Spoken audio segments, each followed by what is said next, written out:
Salam saudara, kita akan mendengarkan firman Tuhan dan sebelumnya kita berdoa terlebih dahulu. Bapa Surgawi, kami datang kepadamu hari ini untuk mendengar isi hati Tuhan. Kami percaya Engkau hadir di tengah-tengah kami dan menjamah kami sehingga hidup kami berubah. Sekalipun kami terpisah oleh jarak, ruang, dan waktu, tetapi kami percaya bahwa kuasa Tuhan menjamah kami dan setiap kami yang ada di rumah. Karena di dalam kuasa kesatuan di situ Engkau sendiri yang hadir dan melakukan mujizat-Mu di tengah-tengah kami. Apabila ada di antara kami yang sakit sementara firman-Mu diberitakan, imannya kuat dan tumbuh dan mengalami mujizat kesembuhan, mengalami kelepasan, mengalami pemulihan, jamahan, dan berkat Tuhan di atasnya. Terima kasih Tuhan, kami antusias mendengar isi hati Tuhan pada hari ini di dalam nama Tuhan Yesus. Mari sama-sama kita katakan, amin.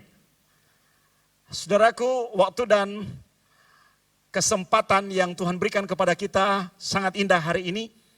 Saya ada di Semarang dan saudara ada di Jakarta, tapi saya percaya itu tidak menghalangi cara Tuhan untuk bekerja, menjamah hidup kita dan bekerja untuk membuat mujizat terjadi di dalam hidup kita masing-masing.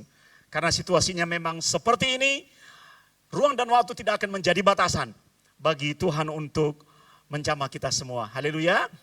Mari kita belajar pada hari ini sebuah peristiwa mujizat yang dilakukan oleh Tuhan Yesus di dalam Markus pasal yang ke-7 ayat 31 sampai ayat yang ke-37.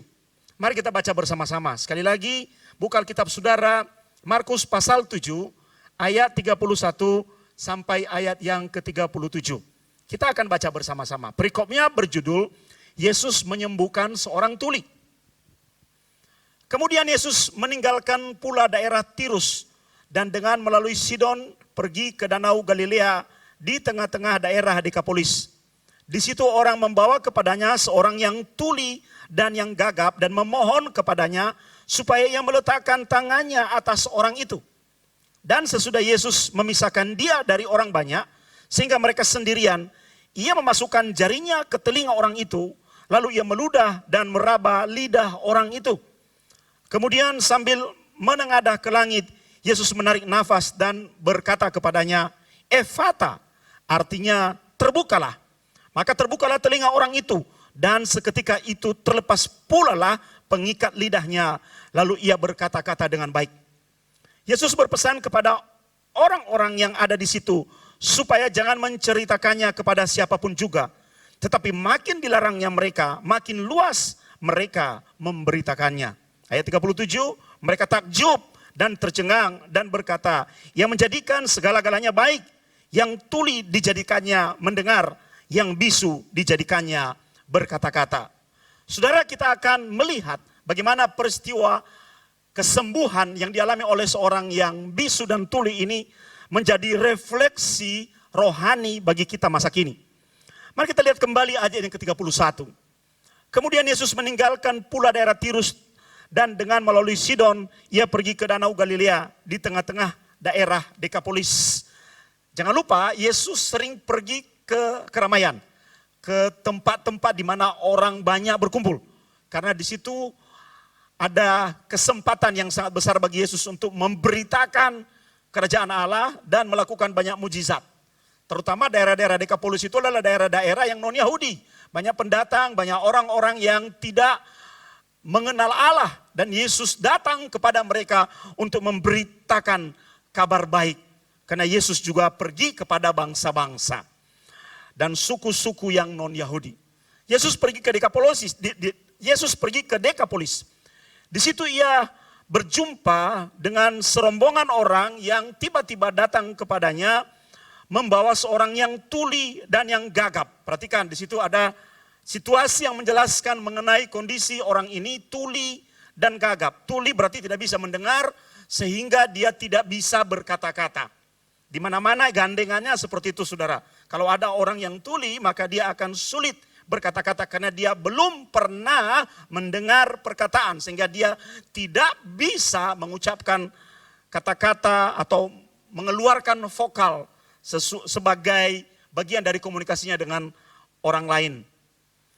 Dan orang-orang ini memohon kepada Yesus untuk meletakkan tangannya atas orang itu. Saudara, pelajaran yang sangat penting buat kita, bagian yang pertama adalah seringkali kita berada dalam situasi yang kurang lebih sama dengan yang dialami oleh orang yang tuli dan bisu ini. Kita tidak bisa mendengar, kita tidak bisa berkata-kata karena satu dan lain hal. Sehingga situasi kita butuh jamahan Tuhan untuk mengalami pemulihan. Saudara, orang kalau tidak bisa mendengar itu, dia akan kehilangan kemampuan untuk menerima informasi. Dia akan kehilangan kemampuan untuk menerima instruksi.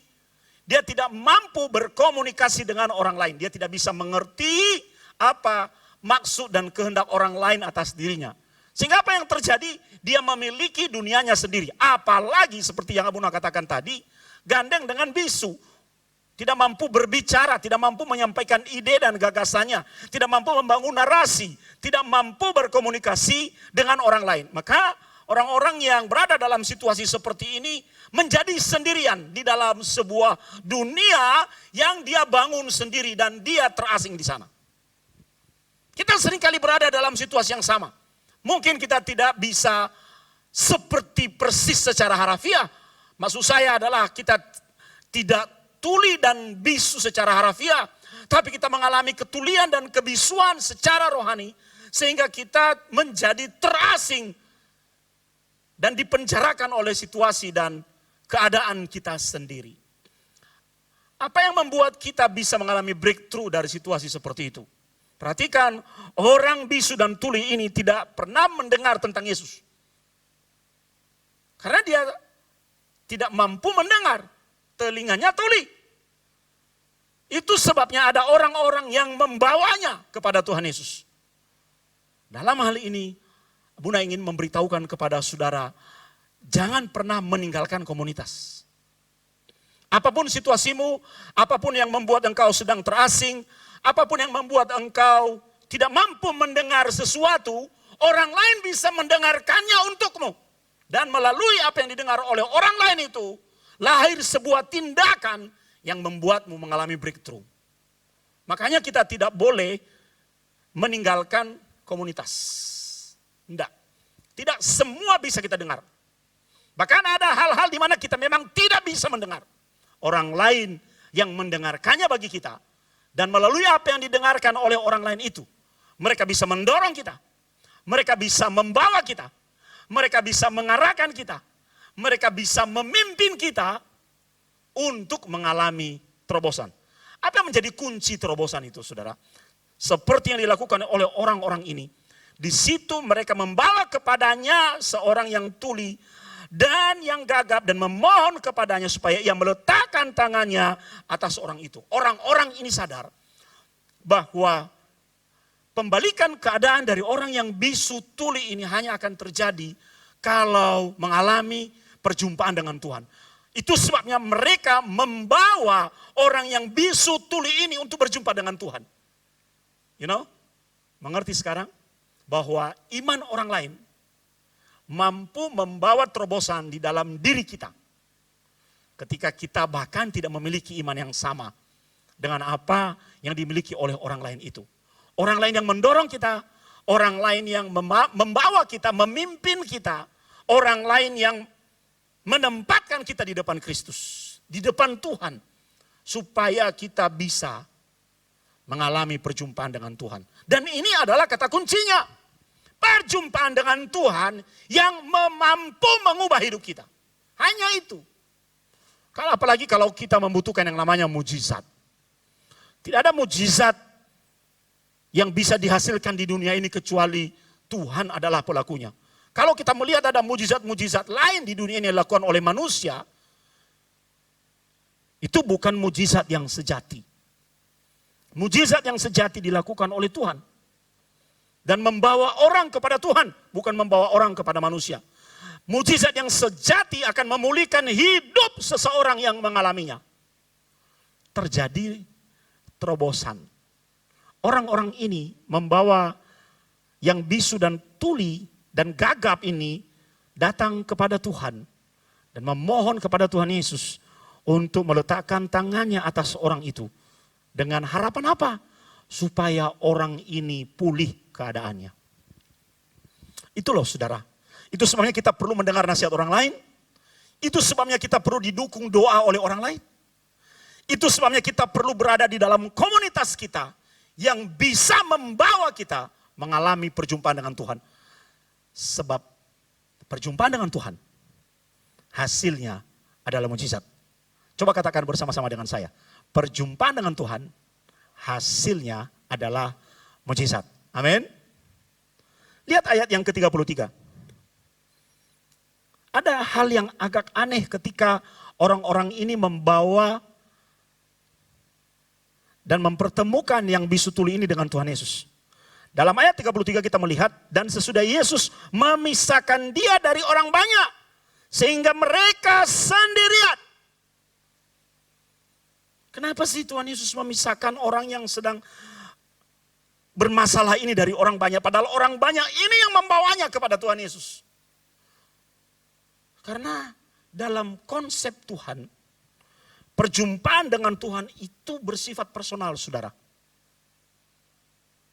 Mungkin pada awalnya orang ini belum berjumpa dengan Yesus, tidak tahu tentang Yesus, tapi di bagian akhirnya Tuhan rindu bahwa orang ini mengalami perjumpaan yang benar-benar sejati dan real.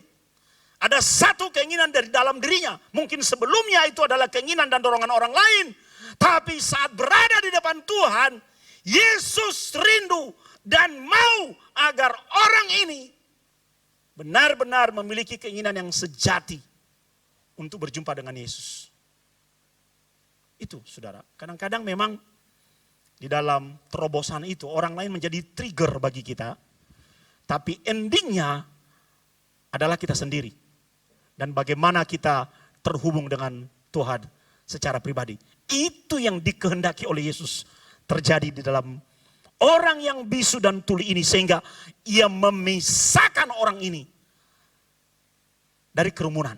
Mungkin orang-orang yang dalam kerumunan ini ingin melihat apalagi mujizat yang bisa dilakukan oleh Tuhan. Hanya datang untuk menonton. Padahal bagi Tuhan yang jauh lebih penting, bukan menonton, bukan hanya mendengar ajarannya, tapi mengalami Tuhan secara pribadi. Itu sebabnya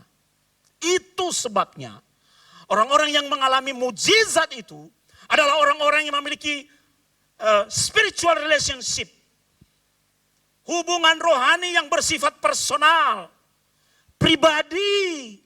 Kadang-kadang kan kita begitu terpesona, wow dia mengalami mujizat.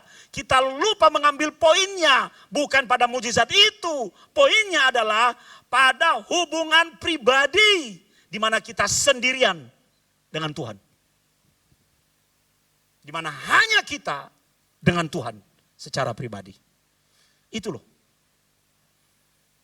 Itu saudara. Memang kita berada di dalam komunitas. Tapi pada titik tertentu, komunitas ini hanya seperti membuka pintu bagi kita. Selanjutnya, kakimu yang melangkah ke dalam pintu itu ditentukan oleh keputusanmu secara pribadi. Yesus membuat pemisahan. Memang ini adalah ciri khas dan cara kerja Tuhan. Orang-orang yang memisahkan dirinya dengan Tuhan adalah orang-orang yang mengalami perjumpaan pribadi dengan Tuhan. Dan orang-orang yang mengalami perjumpaan pribadi dengan Tuhan adalah orang-orang yang mengalami mujizat. Apa situasi saudara hari-hari ini? Pernah mendengar ajaran Tuhan Yesus, kalau engkau berdoa masuk ke dalam kamarmu, tutup pintunya. Itu artinya Anda terpisah dari orang lain dan berduaan saja dengan Tuhan.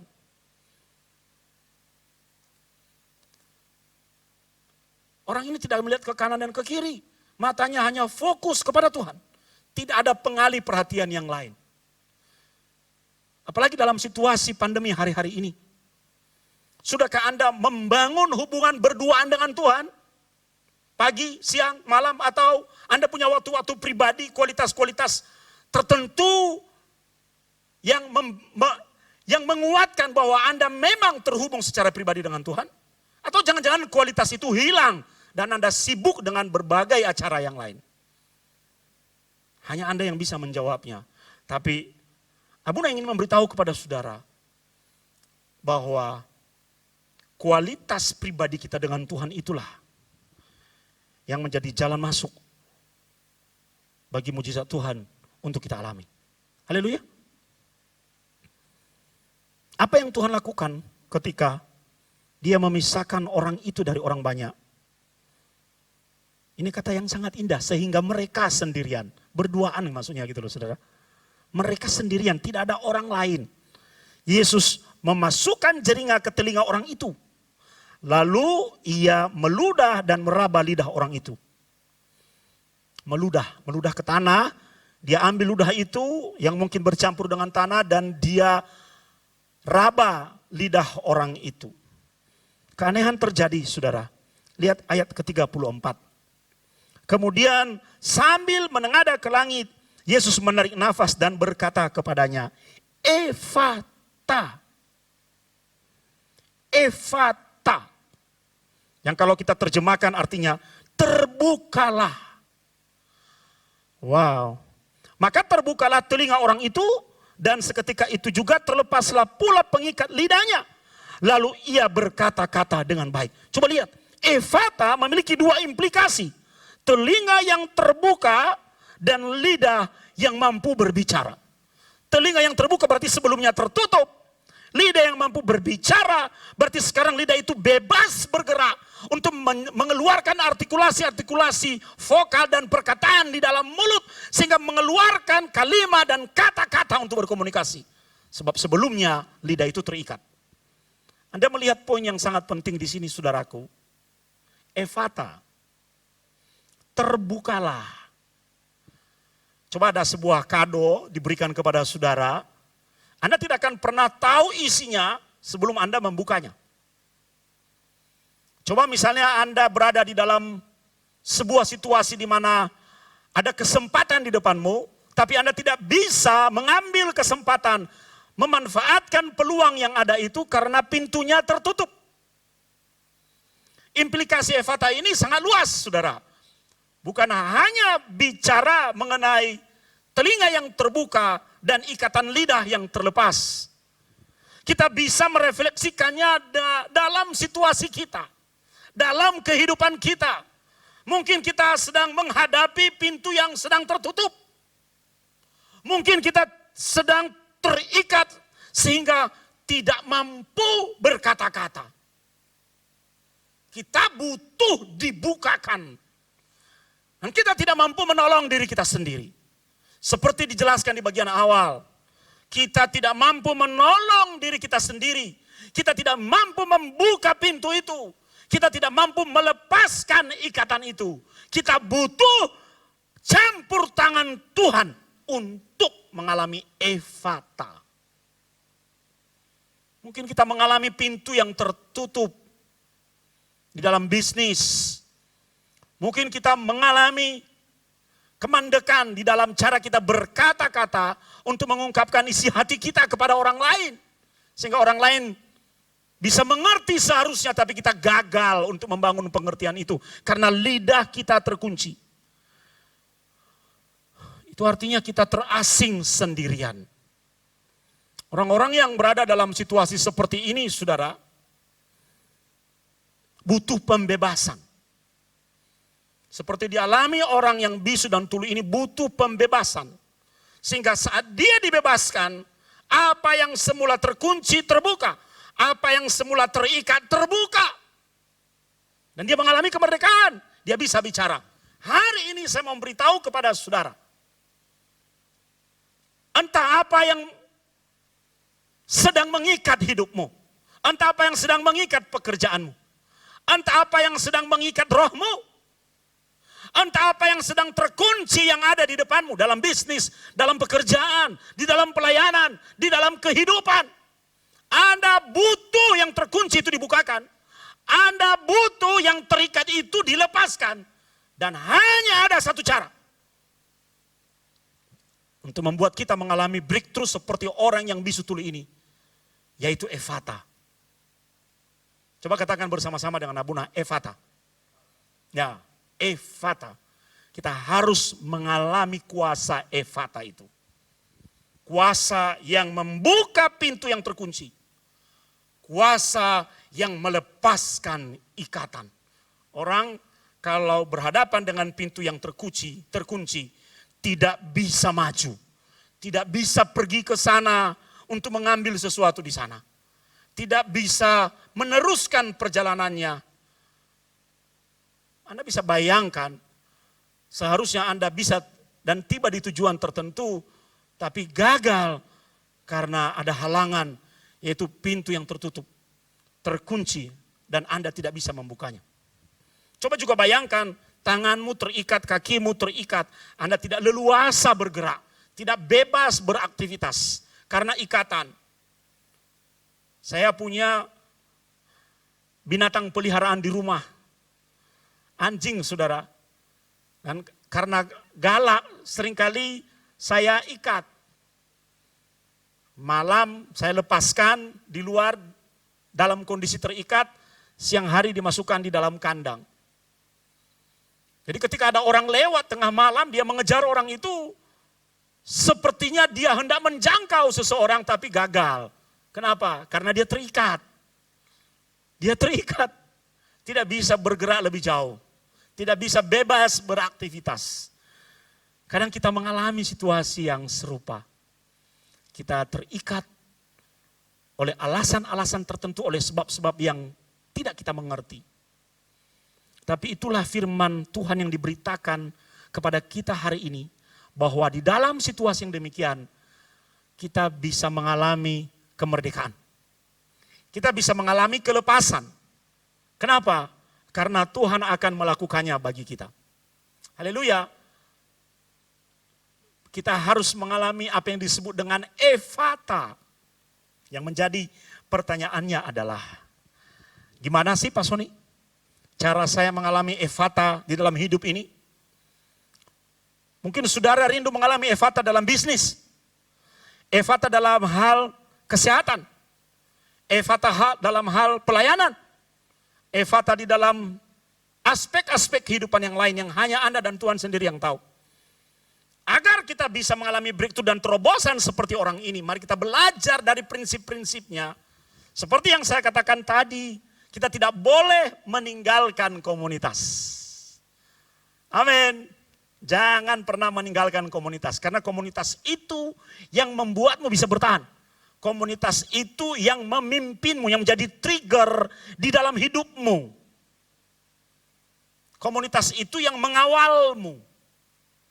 Hal yang kedua, alami perjumpaan dengan Tuhan secara pribadi. Bukan perjumpaan dengan yang lain. Di masa pandemi ini banyak kesempatan bagi kita mengalami perjumpaan dengan televisi, mengalami perjumpaan dengan smartphone kita, WA, Facebook, nonton film Korea, mengalami perjumpaan dengan artis-artis Korea. Kalau kita punya waktu untuk semua itu, hari ini biarkan firman Tuhan mengingatkan Anda bahwa perjumpaan yang terpenting adalah pengalaman berduaan dengan Tuhan. Makanya orang-orang yang memiliki a special relationship dengan Tuhan, itu hidupnya terjamin. Hidupnya berbeda dibanding orang lain. Itu yang ingin Tuhan sampaikan kepada saudara, agar kuasa ephata ini terjadi di dalam kehidupan Bapak Ibu. Bangun hubungan rohani dengan Tuhan. Justru dalam situasi pandemi seperti sekarang, kita punya banyak waktu saudaraku. Banyak sekali waktu untuk intim dan berduaan dengan Tuhan. Haleluya. Poin yang ketiga, agar kuasa ephata bisa kita alami, maka kita harus mengizinkan Tuhan untuk menjamah kita. Tuhan selalu punya cara yang unik untuk menjamah hidup seseorang, saudara. Dan kadang-kadang caranya berbeda-beda. Tergantung kasus atau tergantung orang, sehingga kita tidak bisa memetodakan Tuhan bahwa harus seperti ini dan selamanya seperti ini. Tidak bisa. Dalam kasus kesembuhan orang yang tuli dan bisu ini, apa yang Tuhan Yesus lakukan kepadanya? Jari Tuhan Yesus itu masuk ke dalam telinga. Dan jari Tuhan Yesus masuk ke lidah orang itu. Bukan sekedar masuk, saudara. Jari yang penuh ludah dan tanah. Coba Anda orang yang bisu dan tuli ini. Kadang-kadang kita melihat ludah orang lain jijik. Kadang-kadang kalau kita melihat di tanah ada lendir bekas ludah orang lain dan kita menghindarinya. Dan mungkin ngomel dan berkata siapa orang yang meludah sembarangan. Tapi Tuhan menggunakan cara yang unik dan aneh itu. Bukan berarti Anda harus melakukan tepat seperti yang dilakukan oleh Tuhan. Tidak. Setiap orang ketika dia mengalami perjumpaan dengan Tuhan dan mengizinkan dirinya dijamah oleh Tuhan, maka dia harus membebaskan Tuhan bekerja menurut caranya. Kadang-kadang yang membuat kita tidak bisa mengalami breakthrough dan terobosan adalah kita mengatur Tuhan. Kita berkata harus begini Tuhan. Caranya harus seperti ini. A, B, C, D. 1, 2, 3, go. Tuhan punya cara yang unik untuk setiap orang. Yang khas buat setiap orang. Tuhan bisa nggak berkata, telingamu mendengar? Bisa. Tuhan bisa nggak berkata, semua ikatan di dalam lidahmu dilepaskan sehingga engkau bisa berbicara? Atau Tuhan bisa berkata, bicara? Pasti bisa. Jadi kita harus membebaskan Tuhan bekerja. Jangan pernah memetodakan Tuhan. Jangan pernah mengatur Tuhan harus begini dan mengikuti caramu. Kita yang mengikuti cara Tuhan. Bukan Tuhan yang mengikuti cara kita.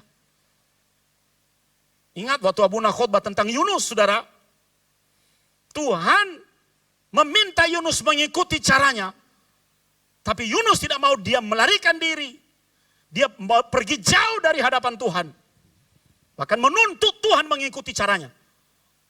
Kalau Anda membaca kitab Yunus di bagian yang terakhir, Yunus bersandar di sebuah pohon jara. Hendak menyaksikan kehancuran kota Niniwe.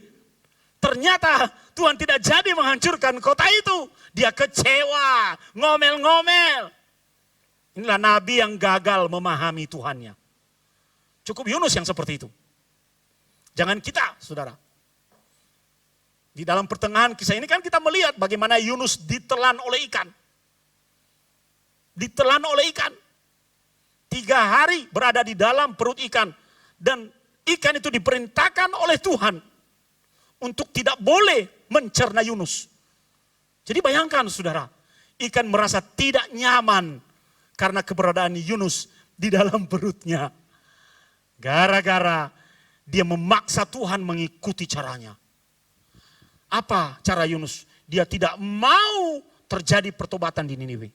Dia mau kota itu dihukum. Tapi Tuhan punya agenda yang lain. Itulah sebabnya kita gagal mengalami perjumpaan pribadi dengan Tuhan. Dan yang membuat kita berada di dalam perut ikan. Mana lebih enak? Kita berada di dalam perut ikan atau ikan berada di dalam perut kita? Kalau saya senang yang kedua. Lebih bagus ikan di dalam perut kita daripada kita di dalam perut ikan. Itu sebabnya kita harus membebaskan Tuhan bekerja dan mengikuti caranya. Saat mengikuti cara Tuhan. Perhatikan ini baik-baik saudaraku. Jangan pernah melogikanya. No. Jangan pernah, selain jangan pernah membatasinya, jangan pernah melogikanya. Karena cara-cara Tuhan itu sangat tidak logis. Coba lihat Yesus melakukan keajaiban berjalan di atas air. Tidak logis itu. Bagaimana di dalam pesta pernikahan Tuhan Yesus mengubah air menjadi anggur. Enggak logis. Lidah orang yang bisu ini disembuhkan dengan cara air ludah yang bercampur dengan pasir. Enggak logis. Tapi itulah cara Tuhan. Karena dia Tuhan. Ketika badai datang, Tuhan Yesus berdiri di perahu dan menghardik ombak dan badai itu. Dan seketika itu ombak dan badai berhenti. Wow. Seketika itu. Artinya sesaat setelah Tuhan bicara, sesuatu terjadi. Ini cara Tuhan. Cara Tuhan memang aneh. Bagi pemikiran kita dan rasionalitas kita.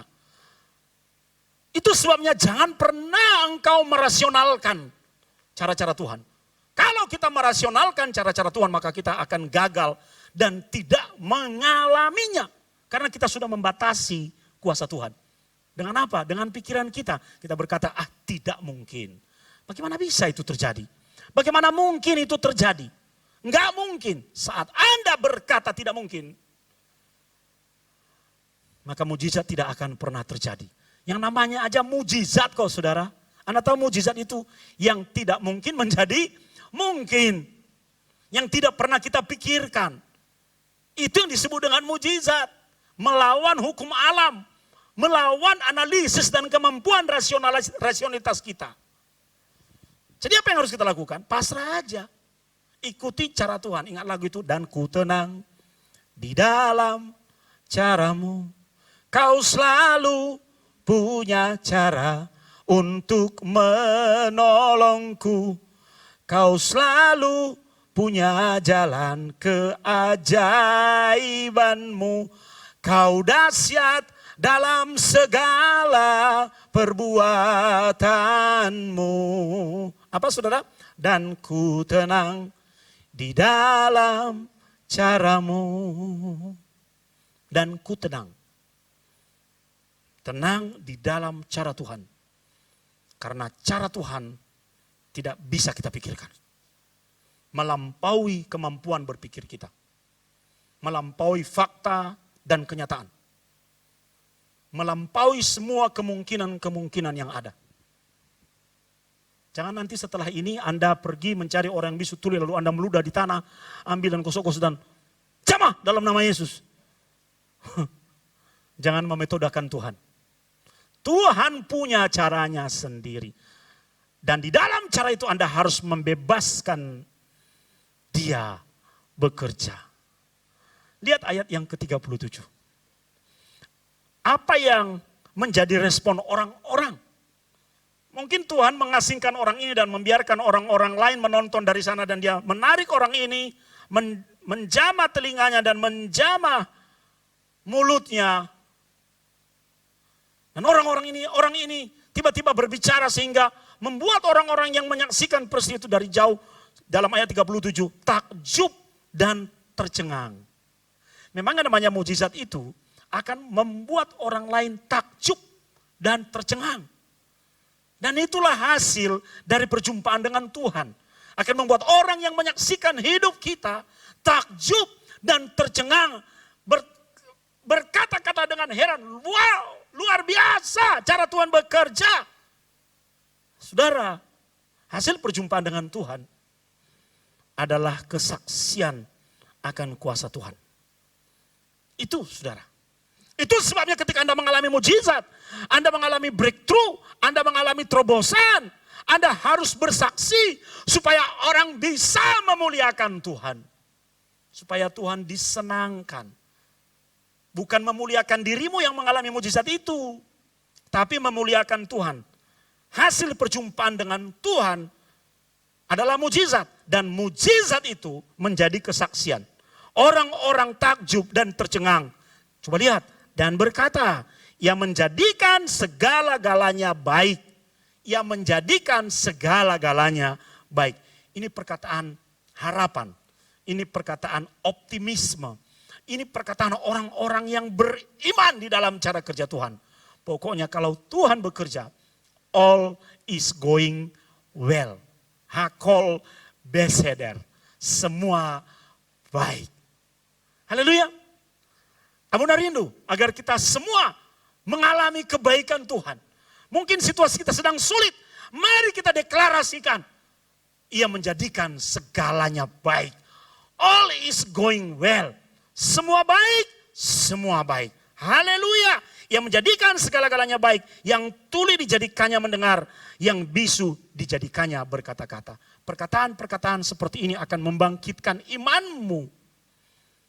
Akan memicu api yang lebih besar di dalam dirimu. Dan membuat orang lain mengalami perjumpaan dengan Tuhan. Bahkan membuat dirimu mengalami mujizat yang sama. Haleluya. Mari kita berdoa. Bapak, terima kasih Engkau mengajar kami untuk mengalami breakthrough, untuk mengalami pintu yang terbuka, untuk mengalami kelepasan dari ikatan melalui kuasa Efata sore ini. Melalui kuasa Efata pagi ini, melalui kuasa Efata di sepanjang hari ini, melalui kuasa Efata di sepanjang hidup kami di minggu ini, di sepanjang waktu hidup kami. Dan kami tahu malam ini, kami tahu hari ini, kami tahu sore ini, kami tahu sekarang bahwa kuncinya adalah perjumpaan pribadi dengan Tuhan. Materaikan firman-Mu, dan minggu-minggu di depan ini adalah minggu-minggu di mana kami akan membuat orang lain takjub karena melihat Tuhan yang telah bekerja di dalam diri kami. Berkati gereja ini, berkati Bapak Ibu Gembala dan seluruh jemaatnya. Kami semua sehat, kami semua diberkati oleh Tuhan dan menjadi berkat. Hanya di dalam nama Tuhan Yesus kami berdoa dan mengucap syukur. Mari sama-sama kita katakan, amin. Tuhan berkati. Terimalah berkat Tuhan. Kasih karunia berlimpah-limpah daripada Allah Bapa dalam Anak yang tunggal Yesus Kristus. Persekutuan yang manis dengan Roh Kudus menyertai saudara sekalian mulai hari ini sampai Tuhan datang menjemput kita di awan-awan dan bahkan sampai selama-lamanya. Yang percaya bersama-sama katakan, amin. We give you glory, we give you honor, we give you praise.